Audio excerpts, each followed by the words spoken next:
Hi there, folks. This is episode 78 of the Mailright Real Estate Agent Show. We've got a great special guest. I'm going to butcher his second name in the great tradition of this show, and it's Andrew Fogliato. He's probably going to correct me. Could you tell the audience a little bit more about yourself, Andrew? Sure. So it's Andrew Fogliato. I did my best, Andrew.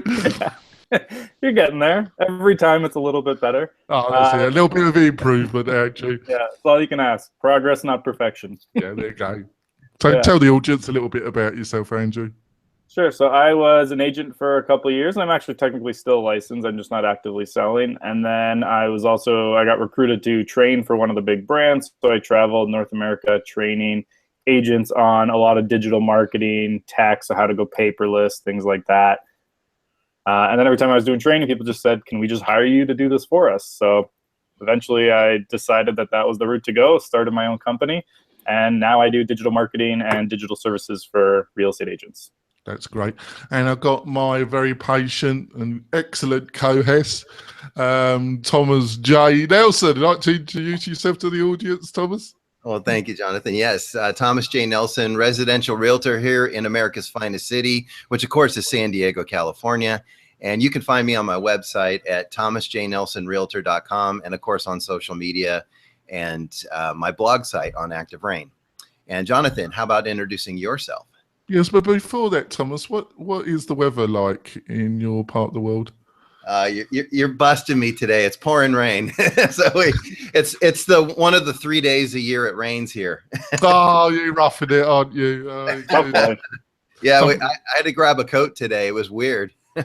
Oh, it's terrible, isn't it? Shocking.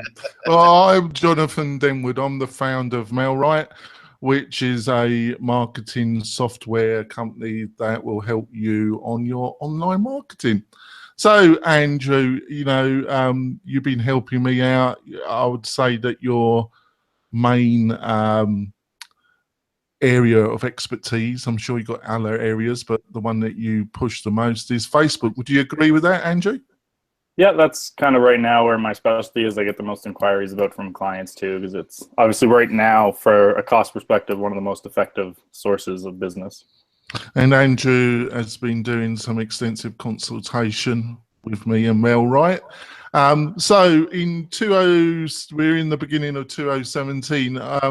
How do you see things going in the world of Facebook? And are there any major changes in the pipeline that you see coming? What's actually been interesting and has worked really well for me lately is going more long form ads. So it used to be everyone was like, you got to keep it quick, you got to keep it concise so that, people's attention span's really short. But what I've been finding is almost the longer that I write in my ads, the more effective that they're being. As long as you're offering good content that's valuable, people will stick around. Even with videos, like I've seen effective ads that have been 4, 5, 6, 7 minutes long just in the ad. And people are watching, they're clicking, leads are being generated off of those. Long form content, as long as it's good content, is doing surprisingly well. That's really the cliche. That's surprising. Have you got any insights why that might be, or is it just the way Facebook have adjusted themselves and they're just showing long content to more people? I think a lot of it, like Facebook obviously just wants people to stay longer on Facebook. So whatever it does that. I think one of the reasons that everything was kind of going towards short content, making good content, to be frank. Like a lot of the stuff you see out there is not very good. And so people weren't staying on it very long, which led people to believe that it's because they had short attention spans, when I think it was more, or just as much, quality of the content. Because when you have quality content, people stick around. Right. So that's really interesting. So what about video? What I've read, everybody, all the kind of Facebook guru types that have large audiences, they've been talking about video throughout 2016. Do you see that as an ongoing trend in 2017? Yeah, video is huge, and it performs really well. Like I've just put out a video for a webinar I'm doing, which is on Facebook ads, and I've had almost 250 people sign up, and I've spent about $10 so far, and it was a video that went with it. Live video, though, it's a different bit of a story. Depends on the network that you have on Facebook, and kind of how they're doing it, because it's about people tuning in. You're not boosting a live video right now. Yeah, I think I saw a lot of people piling into live video, and now there seems to be a lot less, doesn't there? Yeah, there's definitely potential with live video, and if you have the right audience built up, it can be really valuable. But you have to build up that audience first who's actually going to tune into it. And that's where a lot of people don't do it right. They jump into it right away. They don't have an audience to actually watch your video. Well, go on then, Thomas. Give Andrew a couple of questions about things around Facebook that you wanted answered to Thomas. Sure. Well, I have a few, but I'll start with, since we're on the topic of the live video, and I want to know how to most effectively use it as a real estate agent. Because, like, for example, tomorrow I'm going to be doing a broker open house, and my thought was to do a quick short in the house, inviting people over. But I'm hearing you say at the same time that there's not an audience necessarily for certain content. So is that content that actually draws people in, or is that just too cliche? So when you're doing this live video, are you doing it on your personal profile, your page, or in a group? It's on my business page. And so you have to do is look at your likes. I mean, and this is a lot of things for a lot of agents. A lot of their likes are actually other agents. Oh. So you got to kind of take a look at who's liking your page. Is it the general public? Is it other agents? Is it a lot of like mortgage people, things like that? Like, who actually is your audience, and then craft it to them. That's what you have to think about and what's valuable for them. And then I would pick something kind of unique about the house and show that off. Okay. So like if it has a really nice kitchen, I'd spend a lot of time in there really showing, like when I do ads for houses, I always try to lead with the kitchen as much as possible, assuming it's a nice one, because that's what gets them in the door the most, is the kitchen. Okay. Now let me back you up for a minute, because I'm not as techie. So when you say look at who your audience is or who your likes are, is there somewhere in Facebook you can go and at a glance see who makes up all your fans, so to speak? So you can go to the audience insights and go into the demographics. It'll show you general demographics, but really the part of it too is just kind of go into your posts and see who's interacting with you. Okay. Do you know who they are? If you like, if it's other agents and like vendors and things like that, you probably know who they are when they like and comment on that. Right. If it's people you don't know, that's more likely to be the general public. But you have to think about, again, like, who's your audience and is this relevant for them? Because if it's all real estate agents, you doing something to entice the consumer, they're not going to care. Oh, that's a good point. Yeah. And it's kind of linked to this ongoing debate, page or should you push it onto your profile? What would you say about that? Should he consider, is he right, just the business page or a live video? Do you think he should really put that on his profile? It depends on how he's built up his network. So for like me, for instance, on mine, obviously I sell my services to real estate agents. I have a lot of friends who are real estate agents. So for me, I would do it more on my personal profile. I do have friends or a lot of real estate agents on my business as well, but I have a way bigger network of that on my personal. So for me, I'd go personal. When I was selling, I had a lot of local people on it. So for me, I probably would have gone personal too. So you got to, again, take a look at where your audience, where you have more authority. For some people, that might even be a Facebook group. Like maybe you've built up a group of local people and you're going to do a live video in there.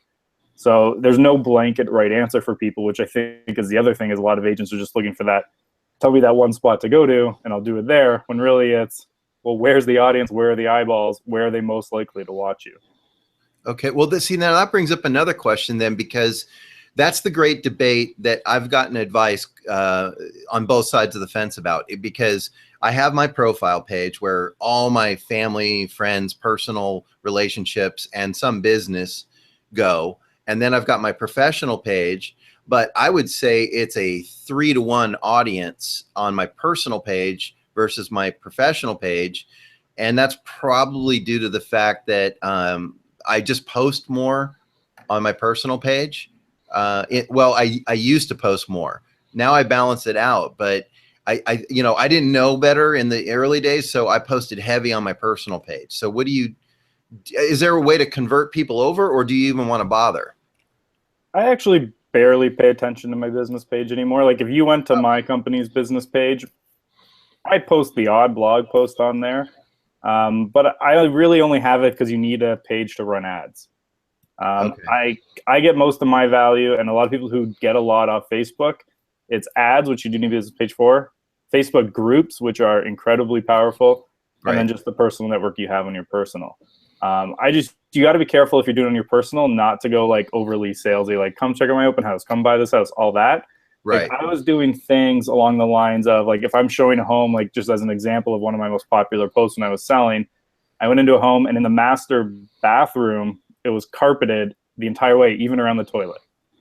And so I took a picture of that with the carpet around the toilet, and I was like, and I just kind of made a joke about it, asking for trouble to a client. So like right at the bat, I'm establishing that I'm the real estate agent, reminding them I'm in the business, and then showing them something interesting and funny I saw that day. Okay. HGTV and stuff, people love the behind the scenes of a real estate agent. So just show them. That's an interesting comment. So maybe stray away from the typical things, like don't walk through a house and say, this is the living room, this is the dining room, but go find that unique feature or the insider. Well, I like to just put my little bit in and see if Andrew agrees. The way I would do it, Thomas, is that I would, obviously I'm going to push the mail right system. So that's one of the great things about the mail right system, Thomas, is that it publishes really relevant content to your business page. But then I think anything that's really very commercial, like a carousel of images of a property, I would put that on your business page. But then I would have, if there's some funny feature or some funny thing you can say about the property, I would put that on your personal profile, and then I would have a link to that more formal carousel of images of the house on your business page. Did that make any sense, Thomas? Yeah, it does. And but let me clarify. So you're talking about maybe I do the 3-minute video of the whole house on the business page, but then the 50-second video with the funny feature only on my personal page. Yeah, you could go that way, but I don't know if Andrew agrees. He normally doesn't agree with anything I say. All right, Andrew, that's the word. I actually do agree to an extent here. So that's my morning mate. I'm out. There'll be no living with him now, Andrew. Yeah. That's made my day, actually. Enjoy it while you can. He normally looks stony face any comment I make. He just goes. So I would, on my business page, really go like, and that's where you put like the more salesy stuff, make it professional. So like I would show every angle of the house that you can get, really go into the details. And some of those details might be a little dry, but it's information people want. Okay. I wouldn't take any of that like dry. Like I wouldn't go onto my personal share, a listing and write, this has 3 bedrooms, 2 bathrooms. It's a 60-foot by 90-foot lot. Like nobody finds that interesting. Right. If they want to find out about that, you can even go and now tag them on your business page. So like go into the comments and being like, here's the house you were asking about. And then it gets more engagement on there as well. So I would take a route like that. And then just on your personal, for those posts, make them public. So to change your privacy settings on that individual post. That one's public. So if anyone's looking you up, they can still see it. Okay. All right. That's a good idea too. And another question I had about Facebook Live is it like a video where once you've done the live on one site, you can share it with other, like your group and your business, or is it stuck where you film it? Yeah, if it's public, I believe you can just now share it wherever you want. Okay. And then worst case, you can also just download it and then re-upload wherever you want to put it. Oh, okay. All right. Gotcha. So also we have this, I have it from a few agents, why do I need a business page? Well, I get that a lot, Andrew, and the truth, you really do need a business page because you really do need to be spending some money on Facebook, don't you, Andrew? Yeah, it's the cheapest way to get, like, for instance, like right now, we just ran a campaign for a client who wanted first-time home buyers. And we were getting leads at $3 a lead. Wow. So it was really, really effective for her. And that's entirely off Facebook.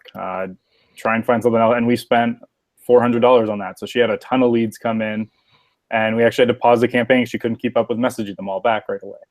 So now we were working on building the systems to help respond to these more. And that's the effect of that, where you go to Google, it's a lot different, or other methods, it's a lot more expensive. Like, I was actually talking to an agent recently who I was talking about a failed campaign that I had where we were getting seller leads at $40 a lead. I was like, it was terrible. I don't like it. And he's like, Andrew, I would pay $50 a lead for seller leads. And I'm like, my failed campaign was lower than what he would pay for a lead, because his methods that he's using in other places are more expensive. Like, he's spending a lot of money on radio and things like that. And those are or in direct mail. That's bringing in more expensive leads for him. So even what I would consider a failed campaign on Facebook, still a better return than what he's doing in other places. Wow, isn't that interesting? I wanted to ask you also, and I've talked to Jonathan about this, but I'd like your take on it. What is the difference between boosting a post and running an ad, as far as its effect and the mechanics of it? So I would just never boost a post. Okay. Well, that depends how you say it. So when most people say boost a post, they just mean going to their page and clicking the little boost button underneath the post. Right. Don't do it that way, because you're limited in the targeting options available to you. Okay. Whereas if you actually go through the ads manager and then try to boost it that way, you have more, you get the full targeting options available. And so, you will need, we will be putting educational material like that on MailRite. And I'm sure Andrew's got some links, but you can do a search on YouTube, because what will happen, Thomas, is you'll be taken to a screen with a lot of options, and a lot of agents are going to be intimidated. So that's why Facebook just gives you that button. But like what Andrew said, you mustn't use it. I know it's tempting, but you mustn't use it, because you have no control then on, it's going to, if you use that button, folks, it's going to be put on Instagram, and it's going to be put on the right hand side of the Facebook, and it's not going to be put in the main area. So, and you also have a load of other options about zip code, age of people, an endless group of options to really zero in on the audience. Would you agree with that, Andrew? Yeah, definitely. For me, I actually, majority of the time, even turn off Instagram ads now. Unless I'm doing a branding play, I find that Instagram ads aren't that effective for lead gen. So some of my clients, they do want the branding, and there is a lot of value in branding, but you have to be willing to spend for a while. It's kind of like geographic farming. It's not paying off today. Right. It's going to pay off 6 months from now, 12 months from now. That's where I'm using Instagram ads. But in terms of straight lead gen, I basically just do newsfeed exclusively now. And there's a number of videos on YouTube that will walk you through some of the options when you just don't press that boost button, Thomas. Yeah. Okay. All right. I appreciate that. And so, when you're talking about going through the ad manager, then you're talking about being able to narrow down to specific zip codes, age groups, other kinds of demographics. Yeah, I go really deep into that. Like, the true value is the huge amount of targeting that they're having. So like, one of the tips that a lot of people never think about, and this is one of the issues I do have with Facebook ads, is when you're targeting interests, they're actually not the greatest all the time. Oh. Because, like, just as an example, I got ads to upgrade my merchant fleet by Cat, like the big industrial company Cat. And it said it's because of my interest in merchant vessels. Because you can actually click on any ad and see why they're targeting you. Oh. And said, because of my interest in merchant vessels. I do digital marketing for real estate. I've never done anything with merchant vessels as far as I know, but Facebook thought I was interested in it. I see you as the sea captain, Andrew. Yeah. You with a gin bottle with it. Yeah. Yeah. Yeah, it's all frozen here. But to give a kind of example of what Andrew's saying, folks, is it's a bit like if you, let's say you were trying to market to boxers, and you think, let's think of a famous boxer. Ali, what's the most famous boxer that's ever been? Muhammad Ali.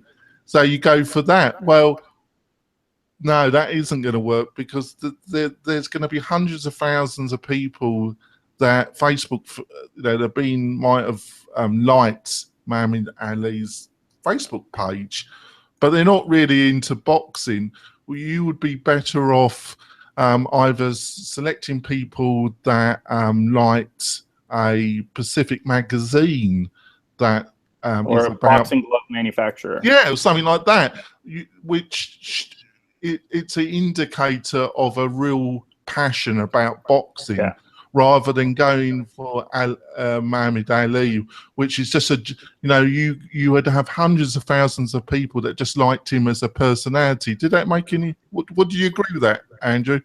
Yeah, absolutely. Like, and it's not even people just who liked Muhammad Ali. It could be you liked an article about Muhammad Ali, which it could just be there was a really, when he passed away, like even just Billy Crystal's speech about him.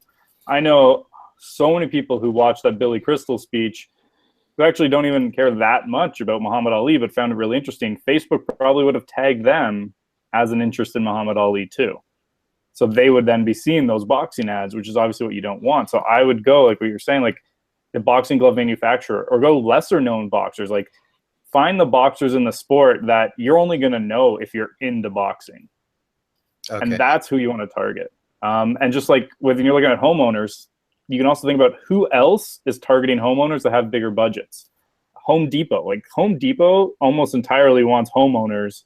So then just target people who like Home Depot. Now you're just piggybacking off this company who's doing all this work to target homeowners. I never thought of that. That's fantastic. Or if there was a regional kind of high price kind of style magazine, there's one in Nevada that deals with lifestyles and actually every month shows a couple of houses, high-end houses, and they have an interview with the owners. That type of style magazine in a region, do you think that might be a good target as well, Andrew? It would be if it's available in the targeting, because that's one of the things you got to remember too. The further deep down and hyper local you get, the less likely it's there as a targeting option. Yeah. So you also have to think at a broader perspective, who's available. So what do my ideal customers like? Like, are they into, like, for instance, I was helping someone sell a condo in downtown Toronto, very chic, very urban. So we are targeting people in a certain demographic with an interest in Architectural Digest, because it was that type of home that the type of person who loved Architectural Digest would probably love this condo. So we were running it that way. I'm starting to see already why there's value in hiring guys to do this, because I mean, there's a lot to this, and it's not what, as a real estate agent, I'm being paid to spend my time doing. Unless you're just naturally gifted in this, I can see why hiring a professional. I think with if you're prepared to go to YouTube, and I will be putting, Andrew will hopefully have his training video. I don't know if you're going to have that available to the general public. I actually do have a free webinar on like a basic Facebook ads training coming up. Oh, that would be great. So we'll be pushing that at the end of the show, folks. But you could make this as complicated as you wish, Thomas. But going at zip code and age and maybe one other, just start it at that. But we're going to be talking some more with Andrew. I'm going to shut up for a while, but I'm on a roll. He's agreed with two things I've said already, folks. So we're going to come back in a minute, and we're going to be talking some more about Facebook. Be back in a second, folks. We're coming back, folks. We got Andrew, the guru on Facebook. We're going to be talking some more about this fascinating topic. Now, budgets. I think the other thing, people, they tend to want fantastic results for very limited budgets, but I think you can still get good results, but you've got to kind of really zero in on a smaller audience where a smaller budget might be a bit more effective. Would you agree with some of those statements, Andrew? Yep. Like, you don't need a lot of money on Facebook to be successful, as long as you narrow down your targeting to the most likely people to interact with that stuff. So like, I had a client, we spent $200 on a video. We had 60,000 views. That's because we really narrowed it down. Like, I think there was almost 300 shares on it. Like, it was a very effective one for a couple $100. I've done others where I've had hundreds of clicks and we were getting 10 cents a click on it. And so we were doing those pretty cheap. It just depends on figuring out who's the most likely to like that and just narrowing it down to them, keeping your audience small and interesting. Wow. So now on something like that, are you leaning more towards all the promotion you do having a video with it, or is some of it just clickable content or text content? Is it, or is video the way to go now? Is it kind of a standard? I do find a lot of success still with images. With images, okay. What I do find though is the less professional and sleek the image, often the actual better it does. Really? Because when people are scrolling through their feed, when they see like professionally designed images, they're like, oh, ad, and they almost sometimes don't even pause, they keep going. Oh. But if it's like a photo that looks more like it might be a friend of theirs, they might actually stop and be like, what is this? And then you've got their interest piqued by the copy that you have. So like a picture of you holding a sold sign in front of the house might be more effective than getting something really sleek with your headshot with the realtor pose leaning back, you know, cut out against the background. Okay. So those less kind of like, I don't want to say less professional, but basically less professional looking videos or photos can be just as effective. What was it about that client you mentioned? What was it about his video that resonated with people, do you think? What was the content? So for her, she was literally just sitting at a desk in her office talking about what the offer was. But it wasn't overly professional. She even screwed up at one point in it. And she was fine. She just kind of like laughed it off and kept going, and it showed her as human. But you know, she just got on there. We were giving away this little like guide, and so she held up the guide at one point, like, this is what you're getting if you opt in, yada yada yada. You know, I really hope you find it interesting. But she talked about like why she was doing it and what the value was for them.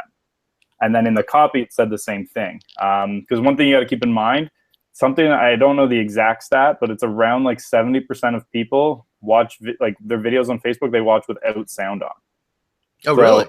Yeah, because most people, like, they're at work, they're in the bathroom, things like that. They don't want the sound coming up, that's why you see all those like viral videos that have like the captions built in and things like that. Because they know people are watching it without sound. So that means you either have to build in captions or put a lot of the copy in the ad that's going to say the same thing that's on the video. Oh, that's okay. I had no idea about that, because I'm the opposite. I treat videos sometimes like audio, and I'll reduce the screen and listen to it. But I didn't realize people were watching them. So when you're talking about putting copy in, is there an automatic way where you can just check off like closed captioning so it just automatically translates? So Facebook does have an option when you're uploading a video to like automatically caption it. It's not perfect, so you would still have to like go through and check what they're doing and make some minor changes here and there. So you can do that. You can also just go to like Upwork or somewhere like that, and you can pay someone $10-15 and they'll go through and caption it for you. Okay. And you said that was Upwork? Yeah, I use Upwork. That's just like a place for freelancers. Okay. You can also use Freelancer. You can probably use Fiverr too. Fiverr, though, generally quality of the contracts you're getting are a little lower. But for a very specific job like adding captions, Fiverr could probably work. Maybe. Well, the thing with Fiverr is you're not going to get anybody to do that for Fiverr, folks. But if they've got like they've been on Fiverr for a while and they've got upper packages, you just got to use your common sense, haven't you, Andrew? Yeah. They'll generally, like for something like that, I would say they charge by video length. So it's like every 15-20 seconds or 15-20 words, it's $5. So you might end up paying 15 anyways. But you can just look at the guys who are reviewed who have done it a lot, look at what people are saying about them, and then you can test them out. And like what I've done in the past even with Upwork, I hired 5 people for the same job. The one I like best, and he gets all my future work now. Oh, okay. And the captioning doesn't annoy people that it's like interfering with the visual? Well, you start taking that into account when you're filming. Is I'm going to put the caption say at the bottom. That means whenever I'm filming, I'm going to make sure there's nothing in the bottom that is blocking out. Ah, okay. So it becomes part of your consideration when you're filming it. Okay. So there's a lot of thought that needs to go into this if you're planning to do it. You can't just blindly put caption on everything, because if it's a close-up, you could have words going across half a face. Yeah. So you just, it's part of the consent. And you don't need captions every time. Because again, like people will turn on sound if it seems like it's really interesting, but now you have to, like in your headline and your copy, give them enough reason to want to turn on sound. And then just remember, you will lose the odd person. Like if I was working a corporate job and I was sitting in my office, unless I have headphones in, I'm not going to be able to turn on that video without bothering everyone around and basically let them know I'm not working. This is just amazing to me. I guess I'm kind of naive because I can't believe the amount of people that do all this online surfing while they're supposed to be at work. Yeah, it's the rise, companies block it. It's the rise and fall of the American empire. We're being brought down by YouTube. Where do you think they're spending these 45 minutes a day watching Facebook? They're not doing it at home, Andrew. Oh, Thomas, sorry. This explains why agents feel like they have to work from 8 in the morning to 8 at night, because they think they're building in 3 hours for online surfing. Exactly. Exactly. But I think you know, you just got to take some common sense. You know, you can take you can take this as far as you can. But what Andrew's just pointing out is there's a lot of people at work that are watching as a break, occasional break, Facebook. But let's go with that. But but you do also if they are listening, you do need decent audio. Actually, you know, you can, with the iPhone 6 Plus with its stabilization technology, you can really take some amazing video. But the one thing you should try and do, especially if you're doing it outdoors, is you need to buy an external microphone which you can put in the jack, which you can't do on the 7s. That's why you shouldn't upgrade to 7. Is that you need, and they're around between $50 to $100. That will remove the wind noise if you're doing it outside, and that's a good investment, I would say. Would you agree, Andrew? Can I go for 3 agreements? All right, sure, we'll go with that. I even got my little lapel mic here, and it plugs right in. I get 6 feet of distance if I want it. It works. I bought the same one. I bought a lavalier mic with an extension cord so that I can hide the cord and be a good distance away with the camera. So everything I'm doing with my film production is my iPhone. It's a $30 lav mic and a $12 extension cord. Yeah. Now, and like, for the most part, audio is more important than video quality. Like people want to be able to hear it. They'll forgive slightly poor quality of the feed. I mean, they still obviously want to see it, but audio is what's most important. I would agree with that. I mean, I know just from, I love watching concert footage, and I'll put up with a shaky camera, but if the quality is just blowing out, like if the band's blowing out the speakers, I'm on to the next video because I'm more concerned about hearing the show than seeing the show. Exactly. So on to some more Facebook stuff, Andrew. Relevance. They have this relevance score. Can you give some what that's about and how that might work? Sure. So they give you a score between 0 and 10. Obviously 0 being the worst, 10 being the best. Basically what they're doing is they're judging how are people engaging and how relevant is the content of the person seeing it. And basically there's a lot of, no one knows exactly how they do it except for the people who work at Facebook. I mean, you can kind of test and start figuring out, like if people click on your article, read it for a while, your relevance score will go up. Whereas if they click on it, immediately come back to Facebook, Facebook knows that they didn't spend any time looking at what you're doing, it's going to lower your relevancy score. And you're also, so basically the higher your relevancy score, the more people will see it for less money.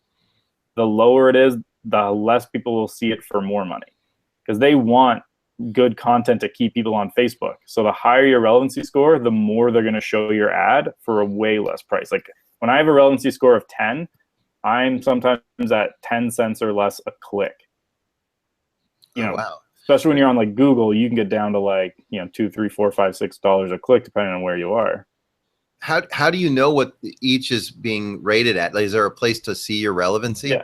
So when you're in your ads manager and you click through, I believe it's 500 impressions it needs before it'll register a relevancy score. Okay.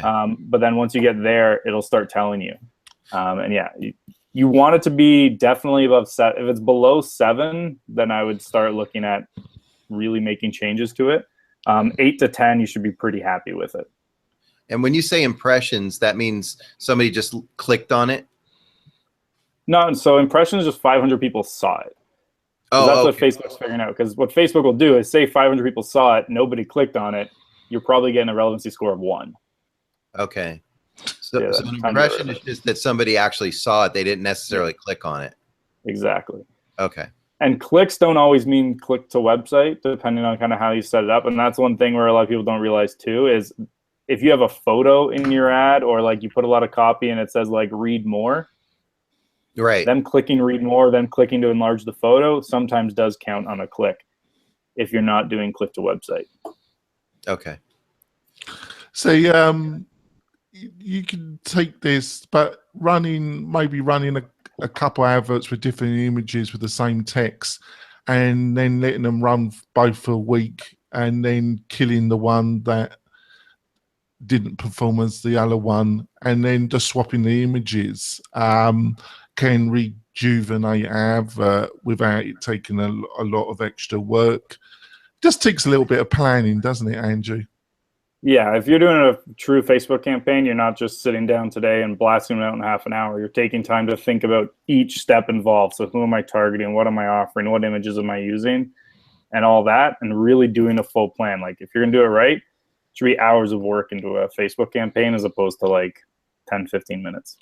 Now, the other area that will increase if it's around lead generation is around what Andrew's just said, which is around taking the people to a specific landing page and having a lead magnet that will encourage them to fill in a capture form.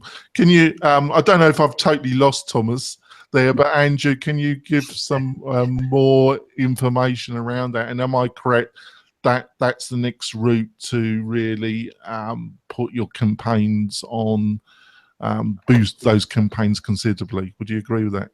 Yeah, and a lot of it comes down to knowing your customer. And then figuring out what kind of lead magnet to actually offer your customer that's going to get them to opt in. And the best way to do it is actually talk to them. Because if I ask agents and I come up to an agent and say, what's most important to a home seller? Say you're trying to sell a home. You want to get more seller leads. I ask an agent and they'll say, all my clients want is to sell for the most money. And so then you start building ads around, how to sell my house for top dollar. Well, when you actually talk to them, like I've done the research, launched surveys in markets, and often what comes back is they don't know how to prep their home for sale. Oh. Like that's actually what they want. So then you start offering lead magnets around how to prep your home for sale the right way to get more money. So it's not just about how to get more money for your home. It's how to prep your home for sale, which will lead to getting more money. So you can be like, how to prep your home for sale to get the most money without spending $1,000. So you can do something like that. But you really want to do that customer research in your area and figure out what it is. And what is that issue that they're having, as opposed to just, this is what I think they want. So when you're polling people for that, for example, is there a good way to utilize Facebook to do so? Can you create a survey? Yeah, I do it very simple for this. I use Google Forms, create a little survey on Google Forms. First step, I put it on my personal page, ask people to fill it out there. I'll email it to past clients, my newsletter, see how many I get. I mean, if I only get like 10, then I might run a simple Facebook ad asking for feedback. I'll run it for $10, see what happens. If again, not a lot of people fill it out still, then maybe I'll offer an incentive. So I'll say, fill out this survey, and if you leave your information at the end, someone will win a $100 gas card or something like that. Okay. Because that money is well spent by getting that insight. And because it's not just about how to necessarily even knowing that they're worried about prepping their home for sale, it's the language they use. So they don't say prepare, they say prep. So in your ad, you're saying prep instead of prepare. So you have to look at how are they speaking. It's like when you're thinking about listings, agents say listings, people in the general public say homes for sale. Or a home for sale. They don't use the term listing unless they've been in they've done a lot of this. That's so true. you got to think about I the think language they're I using. think you've pointed out something really powerful there, Andrew. What I think you pointed out, Andrew, really very successfully is the reason why you're doing the survey, or you're asking, or you can just ask people through a group or whatever, is you're trying to gather the language that they're utilising. When people are in the industry, folks, they tend to use with other professionals in their industry. They tend to use they're not even aware of it, but they tend to use a very different language than people that are engaged in the industry but not professionals. And you see a lot of agents with their adverts, they're using internal language. They're not using the language of their target leads, if you know what I mean. We're taught through my coaching company, they always tell us don't use inside language on the outside world. Yeah. Exactly. It's a bit like web design. When I'm talking to a client and I'm talking WordPress gook, I can see their eyes glazing off very quickly. But if you get a group of WordPress developers together, that's all they want to talk about is WordPress gooky stuff, isn't it? It's the same thing, really. Well, it's even like something like IDX, and you talk about like, oh, use your website in an iframe or an IDX. What does it have? And then right away, it's like, I don't know what either of those are. So I just want folks, like we said, landing pages. Well, you don't actually need a website. I think you do. But if you want to build landing pages, there's about 3 to 4 different services that offer kind of WYSIWYG way of building landing pages, and we'll host them for you. And I'll put those in the notes, some of those services, if you want to do it yourself. Or but you do need purposely designed, and a lot of these services come with templates with some examples aimed at the real estate industry. And then you need a lead magnet, which is a PDF, which is what Andrew's just said. So there's a few things you need, but it's not jet science, but it will take time and planning. Or you could hire Andrew.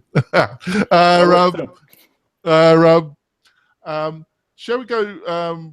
Got a bit more time. Let's go forward. Can you describe to the audience the Facebook Pixel and how that works? Sure. So the Facebook Pixel, you can generate one per ad account, and most people can only have one ad account. And basically what you do is you have it embedded on your website. If you don't know how, just send it to your web guy and say, put this in the header tag, or you can even have Facebook email the instructions direct. And basically what it's doing is it's starting to track people who come to your website. So the easiest way to think about it is if you've ever done shopping on Amazon, looked at a product, gone back to Facebook and seen an ad for the product, right? That's the Facebook Pixel at work. Okay. Same thing on your website. You can run an ad to a house. Anyone who clicks and goes on that page, when they go back to Facebook, can see an ad for that house again. Oh, wow. You can do things like that. Or say I had a blog post talking about, you know, what you need to know about putting a pool in a home. And it's kind of like breaking down some of those things. Anyone who reads that blog post, maybe I'm going to show them an ad saying, why put a pool in your home when you can just buy a house with a pool already in it? Check out the top 10 homes with pools in your area. So because I know what they're already interested in, I can hit them with a more relevant ad. That's amazing. I didn't know about those. So, and that's just something that any decent web developer would know how to implement for you? Yeah, to install the Pixel is very easy. Then you just need to start getting traffic to your site. And then after that, you're just playing in the ads manager in the audience section, building different types of audiences. Okay. I wanted to ask a kind of an off-topic basic question probably. There's so many theories on the best time of day to post on Facebook, how many times a day, and how many times a week. Do you have an opinion on those three concerns? I generally don't care about what time of day. Okay. I've had success at many different times of day. A lot of people, because what happens is everyone looks at those and saying like, oh, there's the most activity at Facebook at 6 p.m. So everybody's going to post at 6 p.m. But that means you also have the most competition at 6 p.m.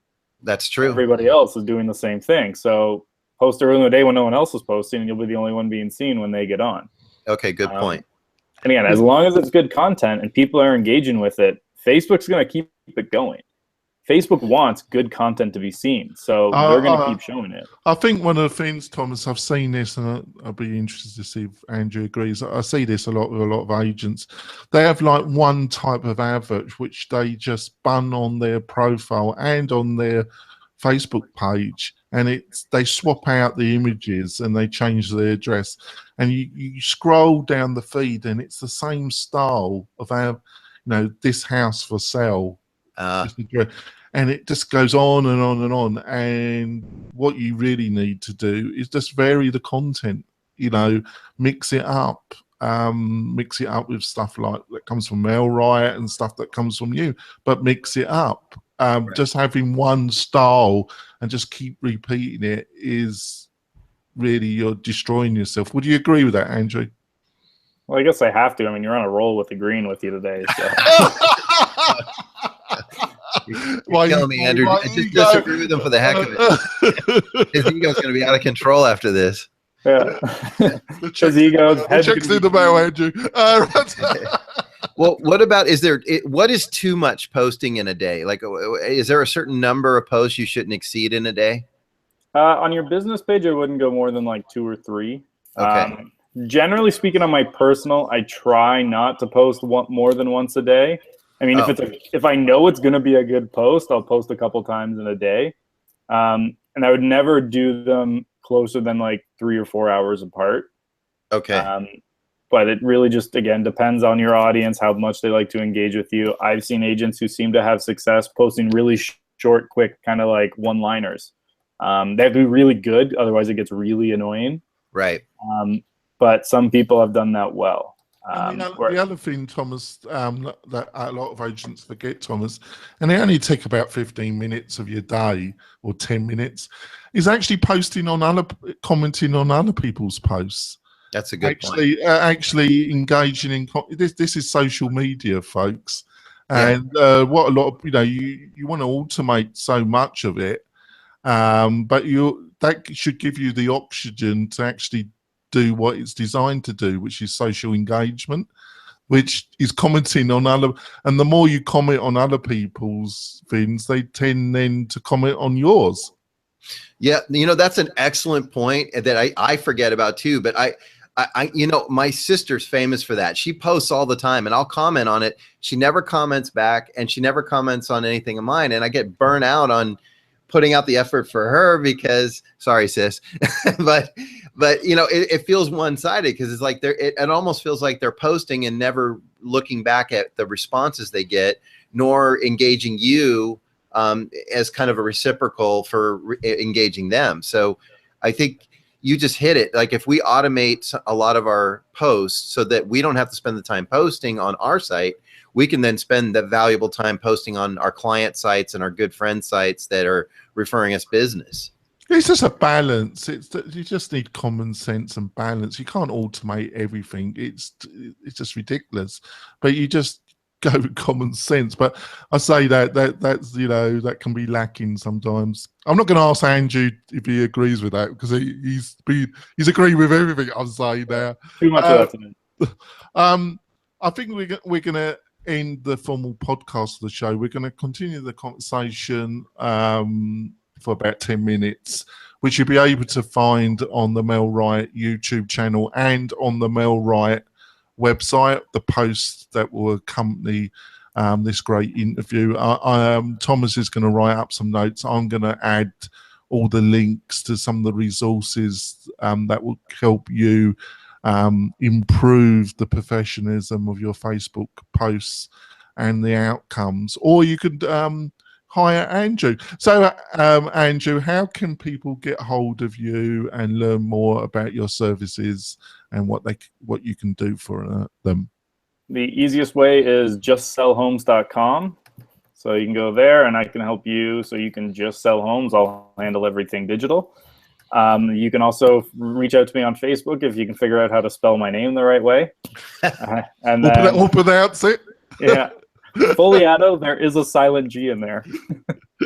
And then I also have a small, relatively speaking, Facebook group where I share a lot of tips, and it's a community of people giving feedback to each other. Just launched it a couple months ago. It's called The Wheelhouse. So, we're talking about things within our wheelhouse.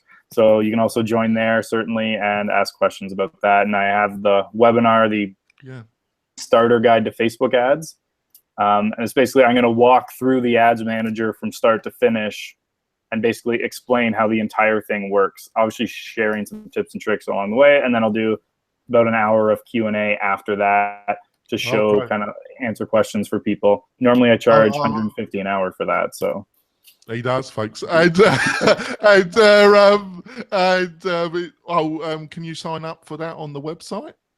I'm putting it up on the website today. The quickest way right now, go to my Facebook page, and it should be the latest post that's on there. I'll be going there. I'll be signing up. It's I personally would highly recommend Andrew to you. The audience is very knowledgeable. Sometimes he laughs at my jokes. Sometimes he doesn't. Only when I'm being recorded. Ah, right, there we go. But I would highly recommend him, folks. Thomas, how can people get hold of you? Sure. Well, first, Andrew, thank you so much. I learned a lot on this podcast today, and also want to remind everyone to subscribe to our podcast and leave comments in the comment section. That really helps us. And I am Thomas J. Nelson. I'm a San Diego residential realtor, and you can find me at thomasjnelsonrealtor.com or on Facebook, Thomas J. Nelson Realtor. Yes, and you can get hold of me. Go to the MailRight Twitter feed. I'm normally posting there, and I do comment. Do a bit of Facebook as well, or you could email me at jonathan@mail-right.com, and I will reply. So we're ending the show, folks. Please, if you feel that you're getting some value, please leave a review on iTunes. We got 10. I'd love to get some more. It's great feedback as well. So if you do feel you're getting value, me and Thomas would really appreciate you doing that. And we'll be back next week with another great guest, and we hopefully are providing value to make you a more effective real estate agent in 2017. We'll see you next week. Bye, folks. Bye-bye. See ya.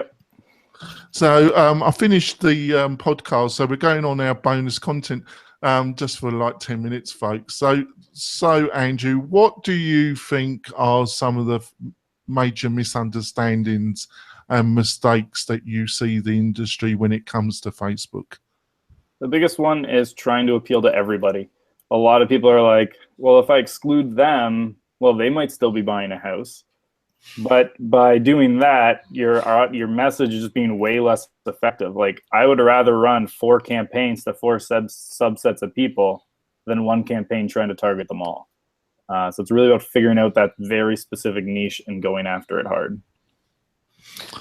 Yeah, that's the trap in real estate in general, is we're trying to always be all things to all people. And, people ask, do you serve all of San Diego? And I say, well, my team does. I don't personally. You get rich in the niche. That's what I've always been taught. And so it seems to be the same case on Facebook. You need to know your target. Yeah, exactly. And once you know your target, you can really start narrowing down a lot. Like, there's things called lookalike audiences on Facebook where you can upload, say you take like your 100 past clients, upload them to Facebook. Facebook will then take that and build a list of an audience of people like them for you to advertise to. Okay. I wanted to ask you that because Jonathan's mentioned that too. What is the actual act of uploading your database to Facebook? Like, how do you actually do that? So when you go to Ads Manager, there's a tab called Audiences. Okay. You can just go there, click Create Audiences, and then there'll be one to build off customer list, and you can go in there and import your database. Okay. And you'll be going through that with your webinar, won't you?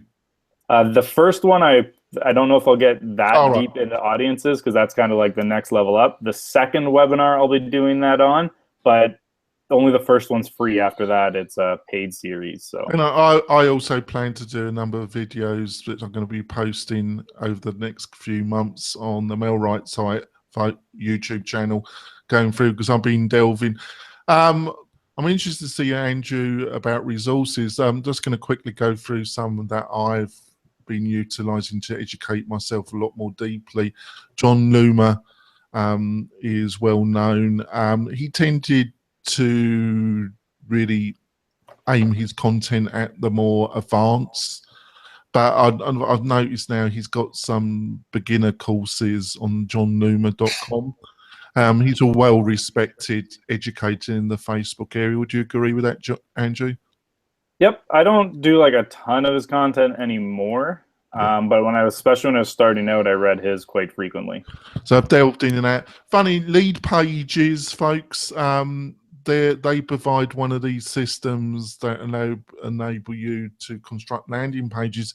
But funny enough, they've got some very well-written downloadable PDFs that lead to a series of videos that their own team, they have their own internal team that does a lot of Facebook advertising for Lead Pages.